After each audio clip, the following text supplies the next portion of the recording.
Hey, welcome to Life in the Leadership Lane. I'm your host, Bruce Waller, where I get to talk to leaders that are making a difference in the workplace and in our communities. What did they do to get started? And what are they doing to stay there? And oh my goodness, here we are. Season 5. I cannot believe it's season 5. We're in 2024 and we are starting off with a bang because I have an incredible guest that I've had on my list for getting on the show for a while. And today we're going to talk to Stephanie Joseph. Stephanie, well, she's a human resources technology consultant at Lockton Companies. She's certified with her SPHR, her SHRM-SCP, and I'm sure a lot more than that. She's also the 2013, that's been about 10 years ago, Stephanie, HRSouthwest Conference Director. Yeah. How you doing? Good to have you on the show. Good. Thanks for having me. I'm glad to finally made the list. And I'm glad you're here too. Speaking of the HR Southwest Conference, it's funny because you were the 2013 conference director. I was 2012 president, and I always like to start the show off kind of reflecting. And we met each other through the Dallas HR Southwest Conference Circle.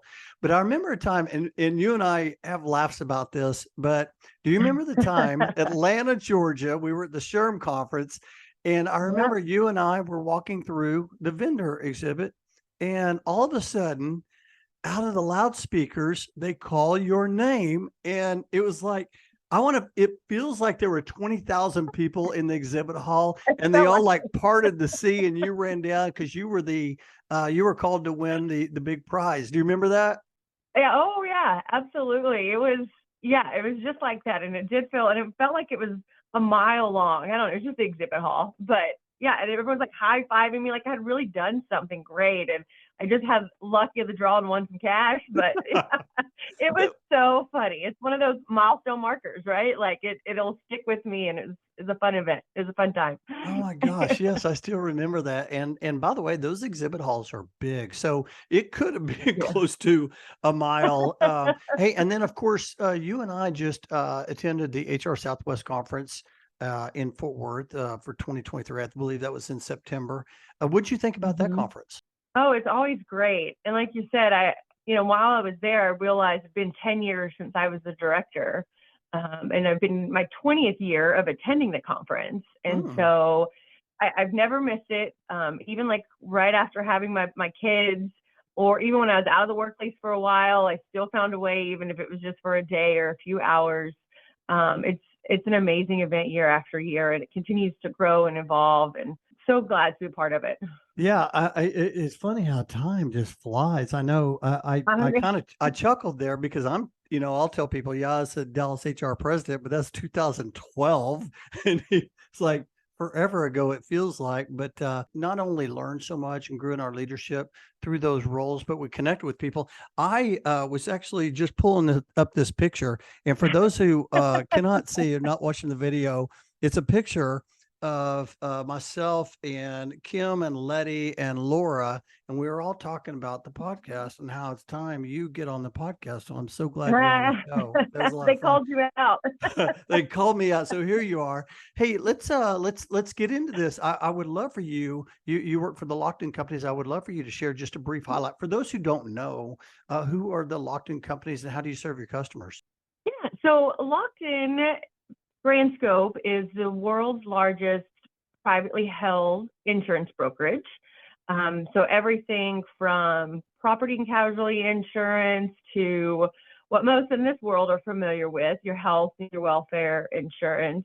I learn every day different types of insurance. The other day, I was talking to a coworker, and they said something about insuring cryptocurrency. And I was like, wait, what? We do what? So I feel like if there's something that needs to be insured, they probably have a line for it. And then within that, Lockton wants to fully service our customers. So we have some groups of consultants like myself who will help with anything. Work a lot with we have a team who will help with compliance or compensation or employee engagement, and consultants to help with that.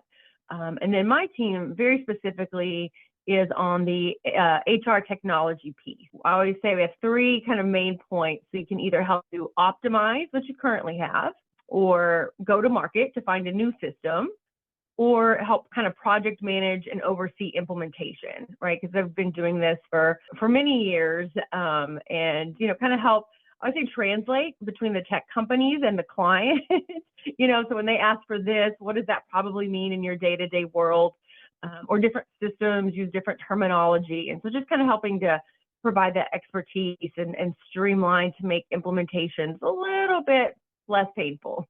What I love about that, though, is for those who don't know you, and we're getting ready to hear your story, but you've been on the HR practitioner side, you've been on the Yeah. technology side. And so here you are now in this role, being able to integrate like no other. And I always talk about how it's easy to look back and see how clear your path has been, but when you're looking ahead, you don't know, like you couldn't see when you were an HR manager back in the day what was ahead. And now, doesn't it feel good to be able to have all this experience to be able to do what you do today?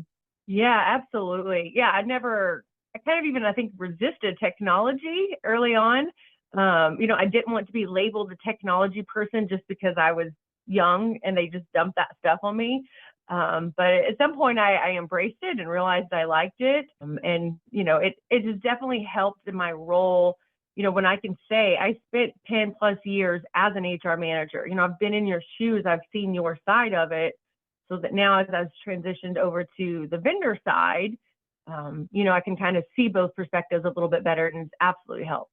I love that. I just wrote down the word embrace. And if you're listening right now, get out your journals, get out your pen. There's going to be a lot of good information here that you're gonna love. Hey, well, let's get into this. I would like I've known you for a long time, but I'm sure there's some things I don't know about Stephanie Joseph. I mean, share your story. Where did you grow up, and how in the world did you get started in your career, and what led you to being a consultant today? Yeah, I know. I love this one of those parts of your podcast because you have a lot of my friends on, right? And colleagues. And I'm like, oh, I had no idea. So this is always a fun segment to listen to. So yeah, I was born in Vernon, Texas, a little small town. We say West Texas, but it's really out kind of by Wichita Falls. Okay. And then from there, I moved to Dallas. So I went to UNT. That's where I kind of got my undergrad. Go Mean Green for all you UNT. Yep. I know you always make the Frenchies truck on your birthday, and I'm like, how does he get on the Frenchies truck? That's if you're in Denton, that's like a huge deal. Yeah, so I started out in psychology, and wanted to. I was like, well, I probably should have a minor. I'll do business. That seems practical. I studied and kind of got into HR, which overlapped a lot with industrial and organizational psychology. Towards the end of my time at UNT, I had a professor, Dr. Ledgerwood, which everyone from UNT is very familiar with, Donna. Just kind of helped me really embrace the HR aspect of it and helped me see that that's what I liked more. So I went ahead and finished my degree in psychology.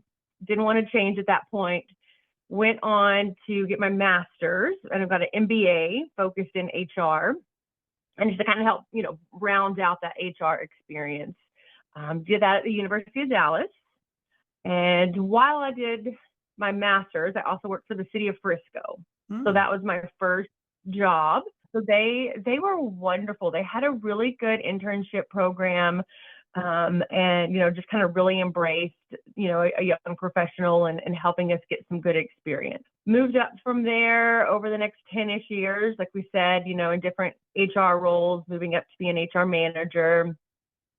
Then kind of got to the point, honestly, I was really kind of burned with employee relations. And I felt like I wasn't able to give back the way I wanted to. I was just more stuck in paperwork, and, started doing a lot of kind of self-reflection and what I wanted to do. That time was like Marcus Buckingham and the Strength Finders, was fairly new and coming out. And so, I went through his exercise and landed in tech and realized that that's what I like. It's what other people said I was good at. I think that's one of the things is like, what do other people see in you? And I'm like, oh, okay, maybe I don't see it, but others do. So embraced that, went to ADP, spent 6 years with ADP. Absolutely wonderful experience with them, learning the tech side, the vendor side of the business.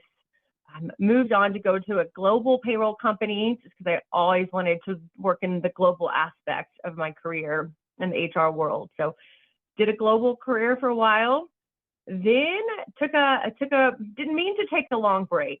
So, kind of had, God was speaking to me. I really felt I needed to take a break. I didn't know why. It was a real kind of leap of my faith of, and I remember going to my husband and being like, I'm going to sound crazy, but God is telling me to leave and rest. And I don't know why, but, luckily he was on board, and, our kind of in time, we thought like, about 6-8 weeks, let me figure out what's next. So by the time I left, then comes March of 2020, I'm thinking I'm going back to work. The world has other plans. My husband works in healthcare.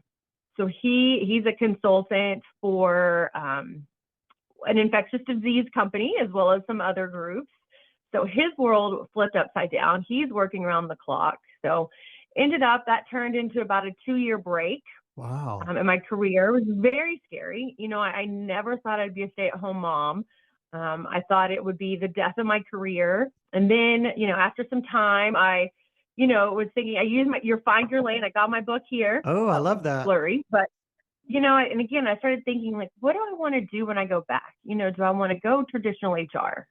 Do I want to go in the tech space? And so again, it was a lot of, talking to friends and reading their books and, going back to the strength finders and prayer and like, hey, where do I want to be? And tech was it, something that, somebody told me was, what do you find yourself doing for free? And I was doing a lot of, I'll say, consulting work for friends during that 2 years. And it was always around tech space. I was helping them find their technology, helping them implement technology. And so I was like, well, if I'm willing to do this for free, I must like it. I must be pretty good at it. and so I was lucky enough to get on with Lockton, and they've fully embraced my background and my experience. And I'm very lucky to have come back from a break, even a step further along in my career. It's been wonderful. Oh my goodness, there is so much here. I love that. Yeah. That was a long answer. Yeah, little did you know, you thought it was going to be a 6 to 8 week break, and the pandemic arrives, and next thing you know is 2 years later. I do want to dive into, and by the way, how big is Vernon, Texas, for those who don't know? Is that sounds like maybe 5,000 people or less? Yeah, we're around 10,000 now. Okay. It's gotten smaller since I've left. Yeah, small town America. I used to work in Wichita Falls for a very short time, so I know Vernon. Yeah. And yes, Dr. Donna Ledgerwood is an icon around Absolutely. UNT. She's been a mentor for many, many people. I do want to stop here for a second, though, and pause here at this self-reflection for a second, because, I think a lot of people they think that, hey, am I doing what I need to be doing or want to be doing, or do I need to pivot? And you said, hey, I did a lot of self-reflecting. And I think that's important. I'm curious, do you keep a journal, or did you just just kind of purposefully say each day, I'm just going to talk to different people? Talk about that self-reflection process. I know you also brought up the strength finders. I think that's important too. So I'm bad about, I don't follow the rules. I'm not I'm not good at journaling. I probably don't do, and even with Strength Finder, I didn't do it exactly like you said to do it. It's more a lot of mental, when I'm going for walks or getting ready for bed, that kind of stuff. And I kind of just do the exercises in my head and connecting with people. I think that's so important, because a lot of times we don't realize, though, the value it doesn't. And I appreciate the way you shared that, because it's not about there's a right and wrong way, but we should always be thinking about, is this where we want to be, or is this where we want to go, or is this who we want to be? I think that's a very important part of the process. And I've also done the strength finders too. And I'm probably like you. I just wanted to do it, just kind of see where I fit, and then just to be aware of it. But I've never really done anything with it. Right. It's interesting. And, you mentioned it earlier.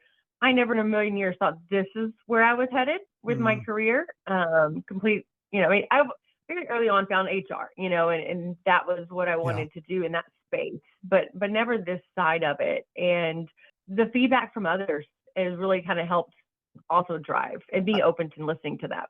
Yeah, I think that's where I was going to go with that too, is that you really leaned on to your network. You really leaned on to, hey, and I'm sure you were probably asking questions like, hey, do you enjoy what you're doing? And trying to figure out, if it aligns with them, and then they give you feedback and you're like, oh, I never really thought of it that way. It's so important, like developing that network, I would say, is probably one of the most important things I did in my career. What would you say about that too? Was that helpful for you as well? Oh, 1,000%. So, as we talked before, about the HR Southwest Conference and, being this October will be my 20th year to volunteer with the conference as well. So as soon as I went, I knew that's where I needed to be. And it's a reunion, it's a homecoming, but we talk, year round, and it's, from helping me get jobs early on to, I think about some of the things that I did early on, and I cringe like, oh my gosh, here's this young girl right out of college, and I'm surrounded by HR directors and high level professionals, and like I was probably the dumbest person they ever talked to. But they never made me feel that way. I see that now, but never at the time. And, Diane McClendon, who ran the organization for so long, I'm forever grateful, because when I started wanting to volunteer and there wasn't necessarily a role for me, she found one. And, and had she not created that opportunity for someone, I assume she saw it potential in, who knows if it would have stuck. We've got people I talk to every day, and it's critical. I'm glad you brought her up. She was a great mentor for me. And I always like to talk about mentors, people that have helped us get to where we are. And you've talked about Dr. Ledgerwood, obviously, and Diane McClendon. Talk about maybe a couple of mentors that have helped you on this journey, and what made them such a great mentor. Kind of reflecting about this and listening to some of your podcasts as I prepared and anticipating what some questions might be. And, really, honestly, I've only been involved in one like official mentor program, and that was with ADP. They had us paired up with someone. Okay. And that was a wonderful experience. But then I started thinking about who I would consider a mentor, and I'm like, I don't know. It was just a lot of managers or, friends who were further along in their career that I've just naturally spent time with and I've learned from. So it's kind of a different thought around the mentor aspect of it. But yeah, I mean, I've been very fortunate to work with some great managers, and in college, and, my boss now, Brianne, and then her boss, my VP, Brad, are just phenomenal. They create the time. They've helped me expand my knowledge so much. And needed, whether you realize you're being a mentor or not. Yeah, I love that, because a lot of times the best mentors are not formal, right? One thing I was sharing is like, you were a leader for this great, HR conference, one of the largest regional conferences in the country. And what's cool about that, and for me, for Dallas HR, was that you got to see like what good looked like and not good looked like. So people were like mentors in a quiet way, and I've learned so much from people, and I probably couldn't even, there's so many people I don't even know, but I've watched them and I've become better because of them, and I love that. Well, let me ask you this. Okay, so we talked about this career, and a lot of people have similar careers, like they start out and they just are just zigzagging almost until they figure out that lane that they want to be in. Was there a moment when you found, like, okay, you said, hey, I took a pause, I want to try to figure out what I want to do. Then you finally landed in technology. Once you did that, was there like a moment when you said, this is it? Or have there been moments that have said, I really found my purpose. I really feel like this is where I'm meant to be? I guess I really have two pivotal points, right, in my career. And that was when I was in traditional HR, and I'm like, do I stick with this or do I want to switch to tech? And that was kind of a zig, if you will. And then, as you said, then when I'm coming back, what lane am I going to find myself in now? So, yeah, I think sometimes you just kind of have to be open to opportunities and, what's there and what makes sense, and being willing to say yes, even though it might not be exactly what you think you wanted. Say yes and give it a shot. I think that's the key, is like what you just said. You have to be open. A lot of times we're just like, that just doesn't feel right. And we don't say yes, but we don't really know, right, where that Right. could Yeah. lead.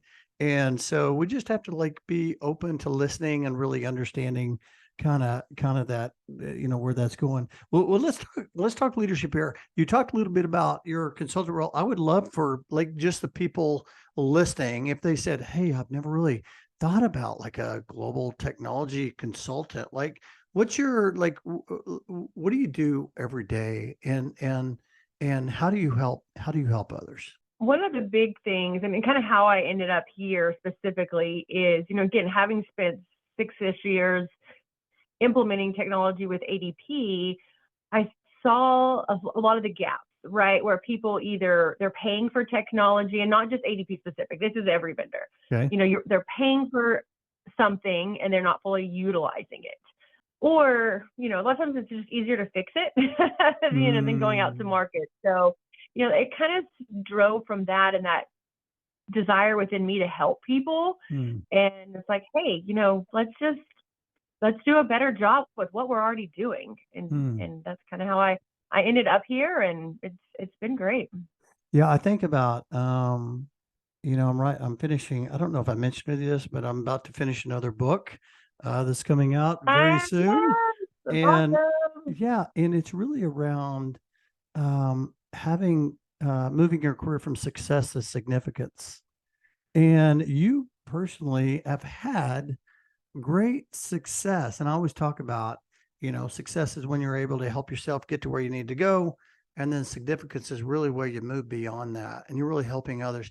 And to me, it sounds like you've kind of positioned yourself in a role where you can have like some significance. How important is that for you in a career? And for those listening, share your thoughts around that.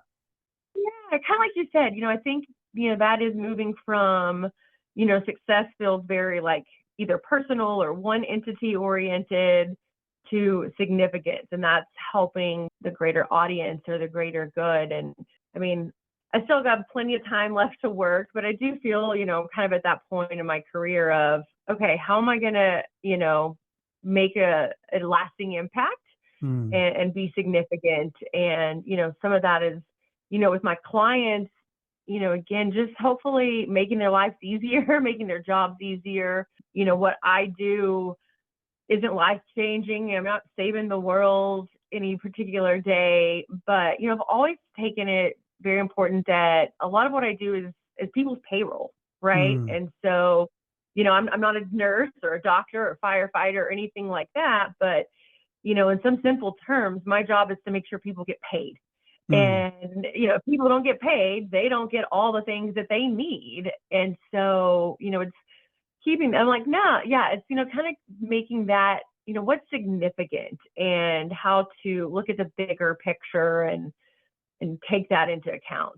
I'm really excited about this message because I feel like a lot of Yeah. people feel like you as well as I, and that is a lot of times we think we're just doing this, but yet we don't realize that the people's views on the other side is, for example, payroll.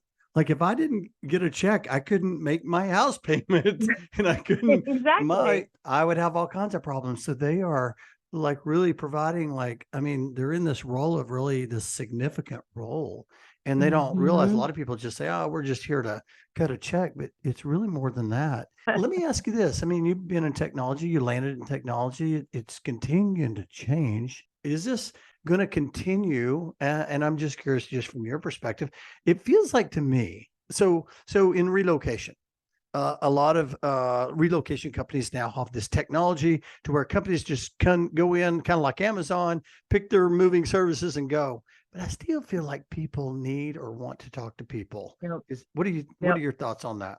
Yes, 1,000%. I'd say the number one reason clients come to us is for service. Maybe their vendor's not, maybe there's one or two features, something's lacking, but it always comes down to, I'm not getting the service that we need. And, as an industry, we fail in that.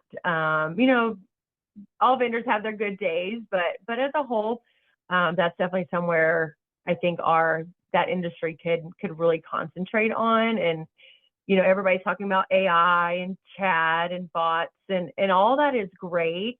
But we're seeing a couple of vendors who are moving more to that model and leaving the service model, and it's concerning. I mean, it puts big red flags for us in terms of, am I going to be able to recommend you to a client if they're not going to get the help they need? There's also a whole new market growing very quickly of, people like myself or there's other companies, and that's essentially what they do is they're the customer service support for your vendor, right? So they don't own the technology, they don't do the technology, but, instead of calling into, the tech company's customer service team or chat or an email that you don't hear back from, there's companies now that's all they do is they're the technology expert and you can call into them. And so, it's a fine balance. And, I was laughing with some friends recently. I have a 9-year-old daughter, and a lot of her friends are getting home phones.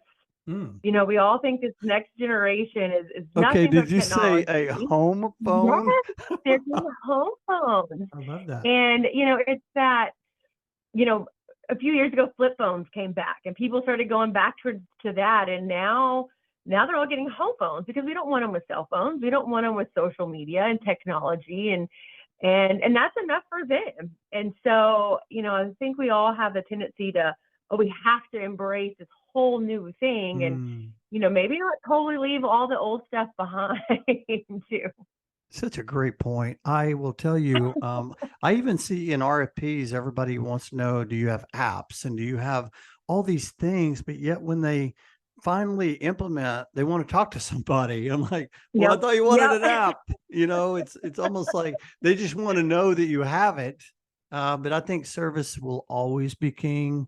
It just will be. And so I appreciate you sharing that. Hey, well, I want to, here we are, we're in the new year. And I always talk about how it's a nice time to reset. I mean, you got an opportunity to reset back in 2020, but just a reset. And I was just wondering your thoughts on the new year. Do you, like personally, I know we talked a little bit about self-reflection, but do you plan out your year? Do you set goals? What's your year look like from the start? So I'm probably not a good person to ask because I don't do a good job with kind of like journaling. I'm supposed to, but I never do. And so, I'm not the, sit down and, a lot of it is maybe just with my industry, December and early January are extremely busy times. Okay. And for us, right? Yep. And so there's just not a lot of time for that. And I'm the typical person who sets my New Year's resolution and self-aware enough to know that I flop on those very quickly, like most people. And so realize maybe that wasn't the best path for me. And so, just take more of like a year-round approach. And, some of that could be, so we do performance reviews in June. Okay. And so, I find a lot professionally, kind of that May, June timeframe is where I'm doing a lot of my goal setting and thinking, and with the kids' school year, I volunteer a lot. And, so that's a lot of like August, September, goal setting and planning. So it tends to be more of a year round for me versus, January 1st, we've got to, be a whole new better person. Well, and I'm glad and this is why I wanted to get you on, Stephanie. I mean, the thing about it is that it's kind of like when we talked about find your lane. It's like there's so many different ways to do it. You have to find what works for you. Yep. And when you shared that just now, I was thinking, there's people listening right now going, I don't have time, or that's just not in my wheelhouse to do at the end of the year or the first year. But in the summertime or a different period, I do like to reflect and I do like to decide, hey, where do I want to go? And what you shared is just right on target, right? It's not, there's not a rule. You have to do this to be successful, right? I love that. I appreciate Yeah, you got to find what works for you. And, you know, if setting New Year's resolutions works, then that's great. But, Yeah. if you find yourself setting them, failing in them, getting defeated and just giving up, then that's clearly not working, right? So find it maybe just first of the month or, once Mhm. a quarter. Just find what is realistic and will keep you motivated. Well, and like you said earlier too, and a lot of times you can talk to different people and just get insight, and then once you get enough insight, then you can decide, okay, well now I'm going to kind of put something together here that might help. Hey, I'm curious. I always like to ask a question around like what drives somebody. What drives you? I mean, obviously, the obvious answers, faith, family, keep me going. I love helping people. Acts of service is my love language. If you've done that Mm. with the 5 love languages, Oh, acts of okay. service. And yeah, and I think again, that goes back to how I ended up in the career that I'm in, is, is being with people energizes me, and helping others and in any little way is kind of what keeps me going. And what I'm thinking a little bit too about that is younger, I shouldn't say younger, but just newer students or new professionals, Hmm. I'm finding kind of excites me too, right? Because Mm. it's like, oh, like let's get these new people going, and their energy and excitement and naivety in some ways, Hmm. you can take from that and draw some energy from too. Well, and that's one of the things I know that when from the conference we talked about earlier, the HR Southwest, there's a big college population, Yes. and they probably energize you, don't they? Oh yeah, absolutely. And so, that was kind of another one of those major moments is, with the conference, companies or individuals can sponsor students to attend. And so Hmm. I think pretty much always students get to attend the conference for free. And what a gift that is. And it was in attending my first conference that I was like, yes, this is where I'm meant to be. I love this. So if you haven't sponsored a student and you can, even if it's just $20, if everybody puts in $20, it can get the Hmm. students there. But yeah, I love seeing them, and bringing that newness to the profession. Yeah. I've loved watching your career growth over the years since we've met. I would love for you to share on with those listening, maybe their early career, maybe their mid career. What are a couple of things that you, when you reflect and you say, these are the couple of things that have been instrumental in my career progression? What would those be? Surrounding myself with people who know a lot more than me, and not Mm, being afraid to do that, right? So, and again, I'm gonna sound like a broken record. I'm coming back to the conference here, but where else can someone who's new in their profession, or heck, even experienced, be around people willing to share their knowledge? And mhm, we're not competing with each other. We're here to help each other. And we're facing daily struggles. So, not being afraid to admit that I don't know, and surrounding myself with those who do has helped bring me up to that next level. Kind of with that too is, just being honest and humble. It's mm. always have to come back to that of, not being afraid to admit when you make a mistake. I shouldn't say that, because you're going to be afraid to admit a mistake. It's hard, right? And so just, I guess, having the courage to admit you've made a mistake, and owning up to that, or if you don't know something, just saying that, and going for it. Yeah, and it's hard though to admit I don't know. It's like I want to. I don't want them to think I don't know.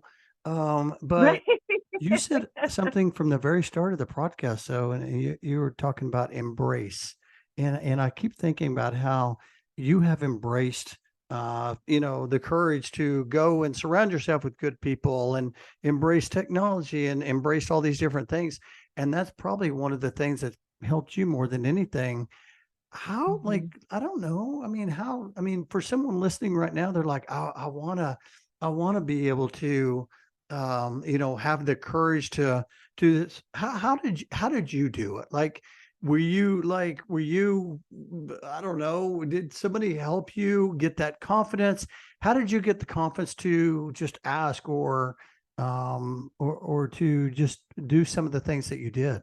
I don't think of myself as a person with a lot of confidence, so I Okay. don't think that that's just naturally it. I guess maybe being willing to listen, right? So everyone's going to tell you to admit that you make a mistake. And so to me, it's more the courage and trust that, Mm, okay, my boss said it's okay to tell her that I messed up. So I'm going to trust her that I can come to her with this and find that way. And I've had bosses like my current boss who fully stand behind that, and they do those things, and you stay with those people for a long time. And I've had other managers that you admit that mistake to, and it falls down, and like, nope, this is not my place I'm going to be. So it's kind of just having that trust, and if it doesn't work, then find someone who will, because we're yeah. all human. We're all going to make mistakes. So I love that, and I appreciate you sharing that. I love that, how you frame that up. But we're also going to have times of failure. I mean, I've my career is full of failure, but that's how we learn. That's how we grow, isn't it? yep, absolutely. Yep, got to learn, and that's especially spending a lot of time in project management. That's one of the things that a lot of people skip in the process, but it's very important, Mm, is that last step of, okay, now that we're at the end, like, let's look back. Like, what did we do great? Let's repeat mm. that. And where did we mess up? Because there's always going to be things you can do better. And so, taking that time to think back and take action on what could be better. Man, that's a great point. I love that. All the follow up, the last step. It's like the 1 yard Yeah. line. It's like you got to finish it Right. Right. all the way through Exactly. Yeah. and get that feedback. Yep. Oh my gosh, this has been so good. Hey, I want to ask you this before we shift to it's time to accelerate. I always like to ask around advice. Have you ever been given advice? It was just so good. You just find yourself sharing that with others, and maybe it came early in your career or from a family. Any thoughts on that? Well, a lot of what we've kind of talked about, right, is just surrounding yourself with good people, Yep. um, volunteering and being involved in your professional associations. Yeah. It's not good enough just to be a member. You have to go to the events, you have to talk to the people, and interject. And you know, something small that I learned, if we want a very tactical thing, is, when you go to these networking events, someone once said is, look for like a medium-sized group, 3 or 4 people that are talking, and that's a lot easier to join in. If you find 2 people, you never know. It could be, a serious conversation, and then it's awkward. Or if it's a large group, that's hard to find your place in. But either look for the person who's standing alone, because they probably are like you and looking for someone to talk to, or find the 3 to 4 person group and interject into that, and kind of makes those networking events a little bit easier to get into. I love that. Oh my gosh, that is so good. I've heard different people talk about different ways of networking, but I hadn't really thought about, hey, if it's two, they may be having the conversation, look for that medium size Yeah. and that can be in, whether it's a conference or a meeting or whatever the case may be. But what you're saying also is you still have to have the courage to go and act. Yeah. You have to go up and introduce yourself. And what's interesting is most people that are in those situations, especially conferences, most of the time they don't even know each other. They just met, but it doesn't look like Yeah. that from the outside. Right. Yeah. Yeah. And at the end of the day, we're all human. We're all just faking it till we make it. We're all most of us don't know what we're doing most of the time. And Yeah, so, this has been so good. just embrace your humanity and your flaws. Mm, And that's not an easy thing to do by any means, but we're all just trying to do it. And you know what? If someone doesn't accept that in you, that's not the person you're supposed to be with anyways, right? Like, that's mm. not the friend or the peer that you need. So, find the peer that will accept those flaws and willing to share theirs and grow on those together. Yeah, find your cheerleaders, find the people that inspire you, and say, I read a meme one time. It said, it's not about, hey, here I am. It's find the people that say, hey, there you are. Yeah. And that's what you're saying. That's so good. I have for those who listen, I got like a page of notes here. This is so good. Hey, we're going to shift to it's time to accelerate. I want to ask you a few fun questions as we kind of conclude here. What's one thing you're looking ahead to the new year? It's a fun season for me. I've got a 9-year-old and a 7-year-old, and so they're doing all the fun things. And so, They're doing all the fun things. Yeah, just doing all the fun things. Continuing to grow in my career. I've been in the tech space for a while, but kind of almost in a niche of it. And so, I'm lucky that, my company does a lot of cross training opportunities or just, allowing me to further my knowledge and, just what new clients, one thing I love about what I do is, I know about myself, I like completion. I'm a checklist person. And so, with an implementation, there's an end, and I get to see a concrete result and get a sneak peek into a lot of different companies. And so that's always fun, is what new client's going to hit my desk and who do I get to learn and meet and projects I get to complete. I love that checklist person, huh? So if you didn't get to check something off, you're probably it's probably bothering you all night, isn't it? Oh yeah. Yeah, I'm the person that writes, if you do something not on the list, I write it on the list just to mark it off. I do that as well. Oh my gosh. It's like, hey, I didn't have that on my to-do list. I'm writing that down so I can check it off. Yeah. I gotta have that sense of accomplishment is the number one thing. Oh, Stephanie, that's greatness. I love that. Hey, I always talk about great leaders or grateful leaders. What are you grateful for?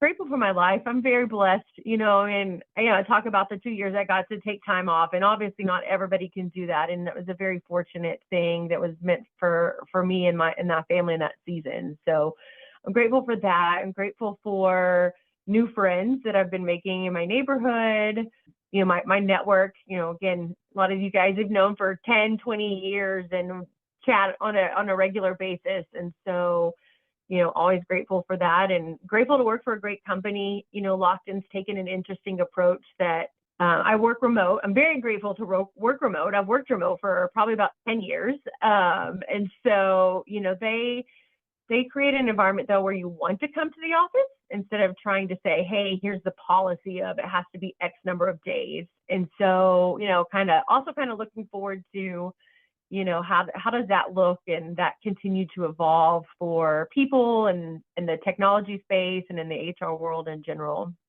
I love that. That's so fantastic. Hey, well, let me ask you this. Outside of work, you got a couple of girls there. What energizes you? Well, they are very energetic. they are competitive gymnasts, and so I look at them and think, gosh, if I did a fraction of the work that they did, I'd be a much healthier person. And so that, and I'm also kind of in a good season where I'm able to start going to more networking events and being around people more, instead of just the daily grind. And so that I'm a extrovert. I get energy from people. Yeah, I love that. Hey, I have one last question for you. Probably my funnest question, Stephanie. 10 years older. She's around the corner knocking at your front door, and you go answer that door. What's she going to tell you? I'd say she's going to say most of what I'm worried about now doesn't matter. Didn't matter. Just stay focused on the big picture and what that looks like versus the stress of the day to day, and just kind of do the next right thing. You might not always know what's coming. You might not know where you want to go, but just, or on those bad days, just what's the very next right thing in this exact moment? What can I do? And keep going with that. You'll end up in the right place.